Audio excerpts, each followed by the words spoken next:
Siguiendo con la serie de vídeos tutoriales de la herramienta de diseño y planeamiento, vamos a explicar cuál sería el procedimiento de importación de formatos SAFE al HDPU.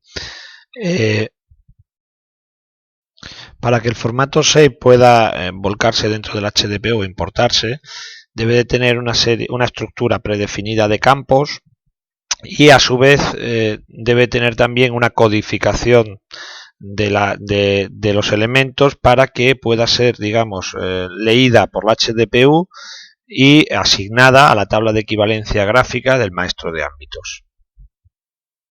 Para ello, lo primero que vamos a ver es cómo vamos a modificar un SAFE para poder configurarlo según las necesidades del HDPU. Aquí vamos a modificar este SAFE que lo que vamos a hacer es modificar la estructura de la tabla. Para ello editamos la tabla. La tabla es el fichero con extensión dbf. Ese fichero tenemos que abrirlo con cualquier editor de tablas. En este caso lo vamos a hacer con OpenOffice. Y sí es importante que el conjunto de caracteres sea un conjunto de caracteres que permita luego su guardado manteniendo la estructura. En este caso utilizamos el UTF-8. Como vemos, el SAFE tiene una serie de campos. Lo primero que tenemos que tener claro es que todos aquellos campos de datos alfanuméricos no se van a volcar en la HDPU y solo lo que vamos a volcar inicialmente son las geometrías y su equivalencia con nuestro código del maestro de ámbitos para así asignarle un estilo gráfico. El resto de la información alfanumérica se debe de cargar por otros procedimientos que más adelante veremos. Bien, para modificar la tabla, lo primero que tenemos que definir son unos campos mínimos de identificación del fichero SAFE. Para poder saber esos campos mínimos podemos recurrir a las ayudas que tenemos cargadas en la página web o bien directamente irnos a ver un fichero ya configurado con la estructura HDPU. Para ello simplemente nos vamos a GVSIG HDPU y dentro de planeamiento, en cualquiera de los planeamientos que ya hayamos creado en donde hayamos cargado información gráfica procedente de archivos CAD, podemos editarlos, las tablas SAFE, y ver cuál es la estructura mínima que necesitamos. Esta es la estructura mínima que necesitamos y de aquellos campos únicamente necesitamos que se complemente el identificador, que puede ser un autonumérico, o debe ser un autonumérico, y la capa layer. La capa layer es en donde definiremos el código equivalente con el maestro de ámbitos nuestro dentro del HDPU, para así cuando estos elementos se carguen se identifique su estilo gráfico y el atributo urbanístico. El resto no es necesario, pero sí es necesario el campo, no es necesario rellenarlo, ya que esa información está directamente asociada a través de la equivalencia con el maestro de ámbitos. Para redefinir la estructura del SAFE, simplemente vamos a copiar directamente los nombres de los campos, vamos a irnos al SAFE que queremos modificar y vamos a introducirlos, a pegarlos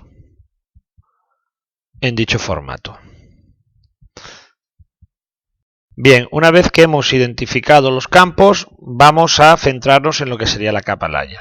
La capa layer tiene que tener una codificación y esa codificación tiene que corresponder a la del maestro de ámbito, como hemos definido antes. Para poder saber esos códigos, nosotros en la página web tenemos una serie de documentos, entre ellos el maestro de ámbitos de información y el maestro de ámbitos normativa. Son PDFs en los que nosotros podemos ver la equivalencia entre el código y el atributo urbanístico. En este caso, por ejemplo, suelo urbano, pues sería el 001 suelo SU, su código. Ese código lo podemos directamente copiar de aquí, no hace falta copiar e introducirlo dentro de la casilla equivalente de Lawyer. Así, de esta manera, si se hiciera ese trabajo de codificación o de modificación del ESO, una vez terminado,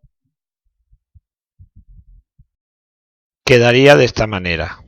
donde vemos cómo hay una serie de códigos que van a identificar los distintos elementos del save. Una vez terminada la codificación, guardaremos y es muy importante que mantengamos el formato actual.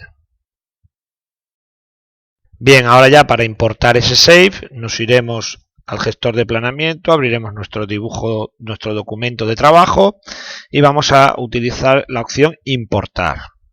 Vemos que el formato save está admitido para cualquier tipo de versión y vamos a buscarlo. Buscamos el formato save, elegimos el formato save y vemos que tenemos tres tipos: clasificación líneas, clasificación punto, clasificación polígonos. Bueno, vamos a cargar los polígonos. Lo seleccionamos y lo abrimos. Lo primero que comprobamos, igual que con cualquier importación que hagamos, es el sistema de referencia, la proyección. Vemos que el código corresponde al EPSG que hay en la parte inferior derecha. Aceptamos, le damos un nombre porque el mismo archivo nos puede interesar cargarlo varias veces, ya que podremos seleccionar las distintas capas que lo compongan o los distintos códigos que los compongan. Unas veces puede que nos interese cargar una parte de la información y otras veces otra. Clasificación polígonos, lo voy a llamar. Aceptamos. Y vemos cómo se cargan todas las capas que lo compondrían. Yo aquí podría seleccionar si no quiero cargar alguna de ellas. Y vemos también cómo ya al tener el código definido en la capa layer, ese código es leído por el maestro de ámbito y vemos su equivalencia. Aceptamos y quedaría ya cargada la información tanto con su estilo como con su atributo urbanístico. En este caso no sería necesario definir sustracciones, es decir, elementos que se sustraigan, a lo contrario que se tiene que hacer en CAD, ya que si hubiera algún elemento con sustracción, el propio save mantiene dicha sustracción. Y con esto finalizamos este vídeo.